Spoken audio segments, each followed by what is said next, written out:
Good morning and blessed Epiphany to you. This is that which takes place in between the before and the after.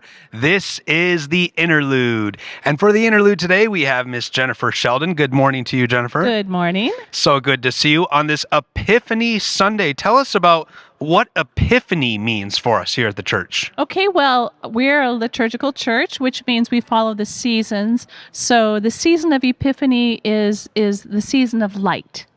It's the season after Christmas. So we just on Friday night was the 12th day of Christmas. So you heard the 12 days of Christmas. That's the 12th day. And then we go into Epiphany. After Epiphany is Ash Wednesday, which is the lead into Lent, which is the lead into Easter. So this is amazing. We're already in the third season of the church here now, right? Advent, Christmas, Epiphany. Correct.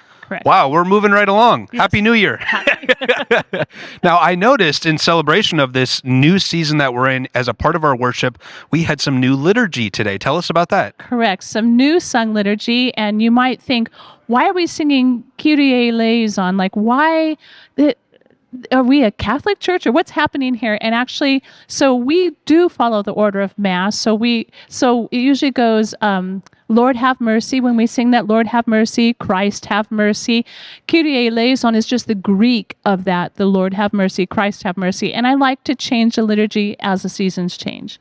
Beautiful. So those are the words that are used in our liturgy. Right. We are expressing, Lord have mercy, Christ have mercy. Right. Kyrie eleison, Christe eleison, that Christe, and it's Greek. Most people think it's Latin, but it's actually Greek. Beautiful, beautiful. So Dr. Peterman was playing that on the organ, yes, and we were following right along. This is all a part of our sung worship, right? What is liturgy, by the way? What are we actually doing? Why are we doing this as a part of our worship?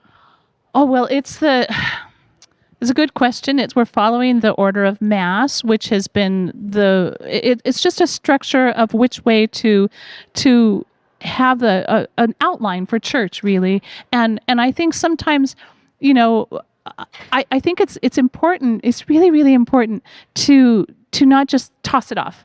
Like, for example, if you say the Lord's Prayer and you say to yourself, well, I have the Lord's Prayer, no. Each time you must embrace it and really feel it. So Lord have mercy, Christ have mercy. I mean, that's kind of, it comes right after the confession of forgiveness, and forgiveness. And so that's what you're actually saying in response to what you've just said. And sometimes that the confession changes as well. So this literally is the worship of the people, those gathered here in the sanctuary, those worshiping online. So this is not just like the leader who's standing up front worshiping, but this is all of us coming, expressing these words out of our heart into voice, Lord have mercy on us. Correct, absolutely. And the thing is that in with Martin Luther, he really felt that to learn the words of the church, it's great to express it in song. And so that's why I think there's a lot of sung liturgy, and sometimes in years past we've sung psalms too. So for example, a sung psalm that you might be familiar with is Eagle's Wings. Yes. Yeah.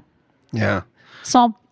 We lift yes, up all this music, but it really has this biblical background. Right. Even the words, Lord have mercy, all the liturgy, all the songs that we're lifting up have these biblical background to it. Right. Now, there's another part of our worship service. We stand up and we profess our Christian faith together. This is called the Creed. This is a part of our liturgical experience where we're all sharing the same words.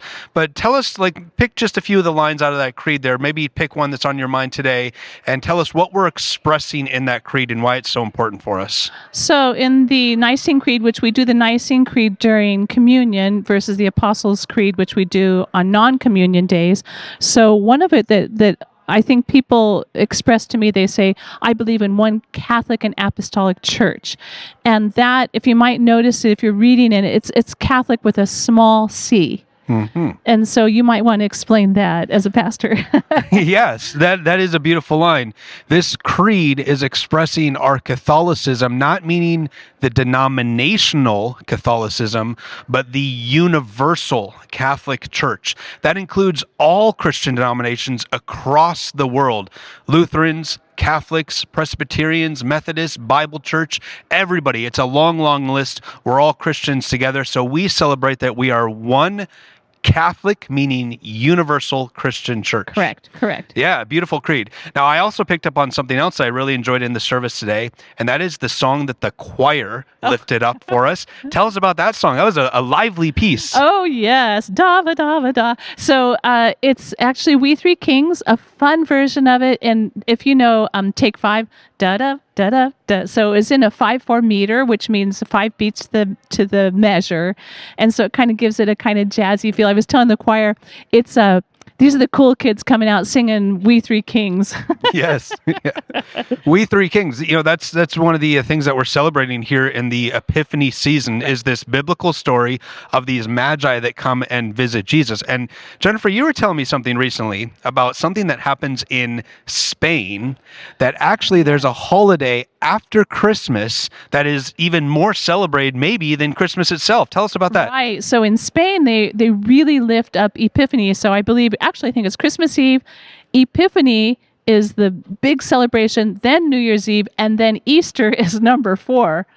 So Yeah. I have a friend that their family could not open up presents until Epiphany because it had to do with the kings bringing the gifts.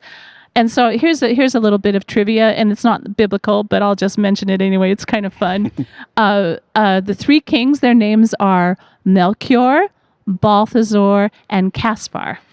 Beautiful. So in many parts of the world, Epiphany is this grand celebration. In some places, even bigger than Christmas. We have Jesus that arrives on Christmas Day, and then we have the Epiphany, this revelation, the manifestation of Christ in our world. So we celebrate that as well. And you know, Jennifer, I know there's some traditions that go along with Epiphany that are kind of fun.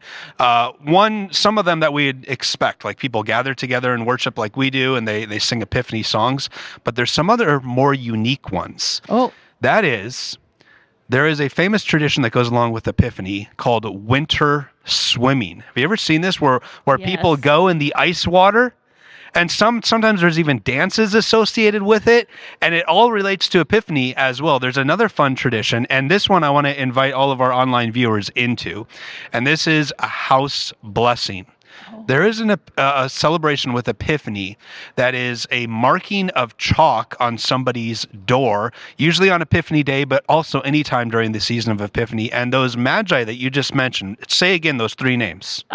Melchior, Caspar, and Balthazar. That's right. People will do this. They'll take some chalk, and on the front door of their home, this happens in Germany and other locations too, they will write like the year, maybe 2024 now, and then they will put the initials of those 3 magi, the C, the M, and the B, with the markings of a cross, and it is a house blessing. So they'll do that, and then they'll have like the local pastor come over and do an entire house blessing for that whole year.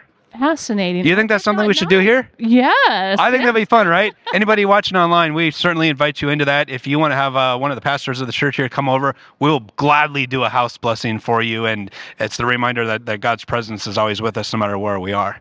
So wonderful, right? Yeah, wonderful. Happy Epiphany to you. There are so many wonderful Epiphany celebrations. Yes. We must continue on with our worship celebration in Epiphany. Yes. Now, do we have another Sunday of Epiphany, or is this it? Or does it continue on? It's a season of Epiphany now. Season. Yeah, so we start with this official day of Epiphany and then go on until February 14th, which is Ash Wednesday.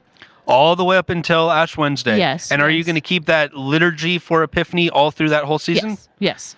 So join us, keep joining us online. Come join us in person here in the sanctuary, and you will be able to lift up that Epiphany liturgy as well. Anything else you want to share with us about Epiphany before we go, Jennifer? Oh, no, but I do want to tell you a little bit trivia about, maybe tune in next week. It's about ham. About ham. Okay, this week on the Interlude, Epiphany. Next week, join us again, and we're talking about ham. God bless you all. This has been the Interlude.